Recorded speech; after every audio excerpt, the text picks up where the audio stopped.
성부와 성자와 성령의 이름으로 말씀드립니다. 한 주간 또 안녕하셨는지요? 시간이 흘러 성큼 12월이 되었습니다. 2020년이 채 한 달도 남지 않은 셈입니다. 올해는 제 삶과는 별로 관련이 없을 것 같던 일들이 제 삶에 깊숙이 관여한 것을 경험하게 된 한 해로 기억될 것 같습니다. 전염병은 아프리카 등 삶의 질이 낮은 지역에서 퍼지는 병인 줄 알았는데 지금은 저를 포함한 모든 국민을 옴짝달싹 할 수 없는 처지에 놓이게 만들었습니다. 하루에도 몇 번씩 울리는 재난 문제의 짧은 진동이 지금의 긴박함을 말해줍니다. 또한 살면서 주거 문제에 대해 크게 신경을 쓴 적이 없는데 올해는 정부에서 내놓는 여러 조치들이 저를 포함한 다수의 사람들에게 직접 간접적인 영향을 끼치고 있음을 경험하기도 했습니다. 이처럼 모르고 살거나 잊고 살면 좋을 것들이 불쑥 눈앞에 나타나서는 사라지지 않고 계속 기세를 떨치던 올 한 해였습니다. 그런데 인간이라는 것이 참으로 이기적인 동물이어서 그런지 시야가 먼저 가족에게 머물게 됩니다. 그리고 가족에게 아무 일이 생기지 않으면 감사하고 또 아무 일도 생기지 않았으면 하는 바람을 갖게 됩니다. 결과적으로 2020년은 마치 무의식에 잠재해 있던 불안들이 하나둘씩 의식 밖으로 까발려진 시기였습니다. 내일의 안녕을 예측하기 어려운 삶에 대한 해답은 역시 주님에 대한 믿음밖에 없다고 다짐하지만 그래도 갑작스러운 불안이 엄습함을 떨쳐버릴 수 없기 때문입니다. 이처럼 총체적 난국 속에서 저와 여러분 모두 굳은 마음으로 하나님께 더욱 의지하는 신실한 종으로 남기를 주님의 이름으로 기원합니다. 대림절이 되면 특수한 절기나 축일을 제외하고는 새로운 복음을 1년 동안 읽게 됩니다. 올해는 나해로서 마르코 복음을 텍스트로 하여 주님의 삶을 묵상하고 우리의 신앙을 키우는 길잡이로 삼게 됩니다. 먼저 오늘 복음을 기록한 마르코는 성서에도 여러 번 등장하는 인물입니다. 그는 예수님의 12제자 중에 한 명도 아니고 직접 예수님을 뵌 적도 없지만 사도 바울과 함께 복음 전파를 했으며 베드로의 비서 역할도 했다고 합니다. 베드로는 마르코를 아들처럼 여기고 있다고 말하기도 합니다. 그리고 사도행전 1장에서 120명의 사도와 교우들이 모인 다락방의 주인이 마르코였습니다. 흔히 마가의 다락방이라고 불리는 이곳은 예루살렘에 위치하고 있었습니다. 따라서 이러한 이야기를 통해 추론해보면 마르코는 부유층인 동시에 식자라고 할 수 있는 사람이었습니다. 추론해보건대 마르코는 직접 예수님을 만난 것은 아니지만 베드로로부터 예수님에 관한 이야기를 듣고 또 자신이 모은 이야기를 토대로 하여 마르코 복음을 작성하지 않았나 하는 생각을 해보게 됩니다. 또한 마르코 복음은 최초로 기록된 복음서로서 다른 복음서의 바탕이 되는 복음서이기도 합니다. 그리고 그 서술 방법이 작자의 장황한 해설 없이 예수님의 행적을 중심으로 기록된 매우 간결한 문체의 복음서라는 특징을 지니고 있습니다. 신문 기사로 비유하면 논설이나 사설이 아니라 스트레이트 기사쯤 된다고 할까요? 이러한 매력으로 인해 성서를 읽고 연구하는 학자나 신자들이 마르코 복음을 애독하기도 합니다. 그래서 마르코 복음은 예수님의 출생에 대한 매력을 맨 앞에 내세운 마테오 복음이나 누가 복음과는 달리 1장 1절부터 곧바로 이 복음서의 주제를 명확하게 드러냅니다. 마르코 복음 1장 1절은 하나님의 아들 예수 그리스도에 관한 복음의 시작이라는 사자호를 토하면서 그 문을 열어 제치고 있는 것입니다. 그렇다면 하나님의 아들 예수 그리스도에 관한 복음의 시작이 의미하는 바는 무엇일까요?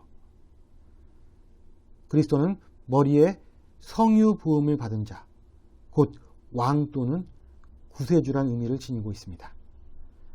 즉, 이 선포는 하나님의 아들 기름 부음 받은 사람 예수로 읽어도 무방합니다.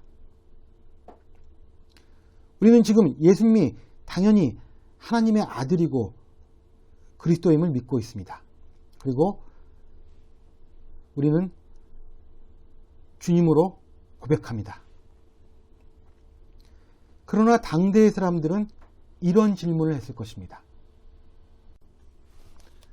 예수는 누구인가?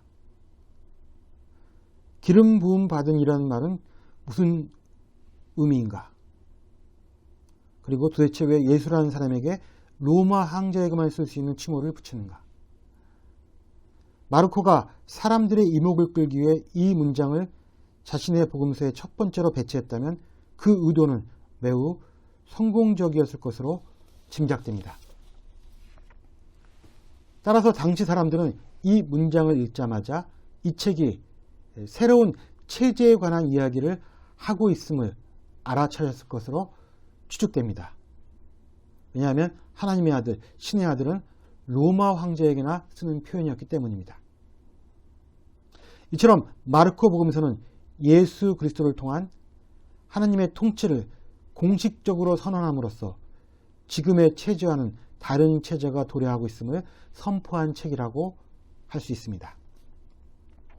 즉, 마르코 복음서는 예수라는 한 사람의 삶이 모든 사람들에게 가져다 줄 새로운 변화와 그 가능성에 대해 선포하는 문서인 것입니다. 과연 세상은 로마라는 체제로부터 어떻게 변화될 것인가? 이것이 마르코 복음의 저술 목적이고, 이 사실은 지금도 유효한데 우리는 이 복음서를 읽고 하느님 나라라는 새로운 체제를 선택할 수 있기 때문입니다. 그리고 그것은 마르코가 자신의 선포를 복음이라고 부른 것에 그 힌트가 있습니다. 히라버로 유앙겔리온, 영어로 굿뉴스로 불리는 복음은 말 그대로 기쁜 소식, 복된 소식을 의미합니다. 그러나 예수님 시대의 유앙겔리온은 사실 정치 영역에서 쓰던 특수 용어였습니다. 이 용어는 고대 세계에서 정기적으로 공식 석상에서 행하는 중대 발표를 가리킬 때 쓰였습니다. 가령 황제의 아들이 약혼을 한다거나 황제의 직위를 물려받을 때, 또는 타 국가를 정복했을 때 쓰는 용어였던 것입니다. 지금의 경우라면 대통령이 국가 정책에 관한 담화문을 발표하는 것도 해당된다고 할 수 있습니다. 유앙겔리온, 즉 복음이란 말은 작든 크든 사람들의 삶과 세상 질서를 변화시킨 일을 전하는 소식을 뜻했습니다. 따라서 사람들은 유앙겔리온, 복음을 들을 때마다 자신들이 살아가는 삶의 터전과 환경, 정치를 아우르는 삶의 모든 가능성이 바뀐다는 것을 감지했습니다. 즉, 복음은 사회 전체의 풍경을 완전히 탈바꿈하는 소식이었던 것입니다. 이어 마르코 복음은 오늘 일독서인 이사야서 40장 30절을 인용하여 다음과 같이 말합니다. 이제 내가 일꾼을 너보다 먼저 보내니 그가 내 길을 미리 닦아 놓으리라. 광야에서 외치는 이의 소리가 들린다. 너희는 주의 길을 닦고 그의 길을 고르게 하여라. 이사야서 40장 30절의 배경은 바빌론에 의해 포로로 잡혔던 이스라엘 사람들이 바빌론을 정복한 페르시아 왕 고레스에 의해 귀향하는 장면을 묘사한 것입니다.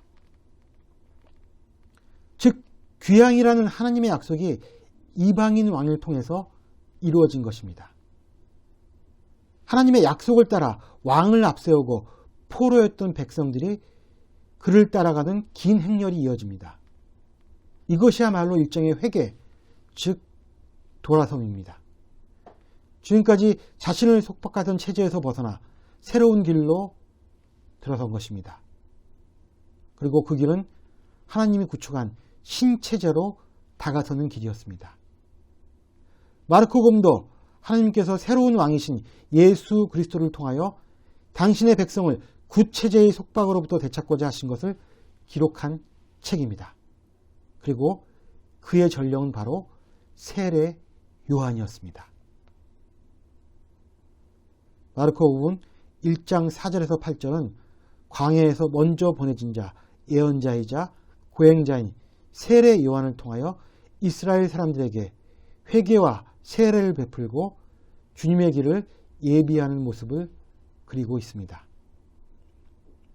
이제 우리는 앞으로 1년간 하나님의 나라라는 새로운 체제가 도래했음을 알리는 복음을 길잡이 삼아 그 체제를 몸소 보여주신 예수님을 따라 나서게 됩니다. 아무쪼록 이 1년의 여정도 주님과 함께하는 복된 길이 되기를 기원합니다. 성부와 성자와 성령의 이름으로 말씀드렸습니다. 아멘.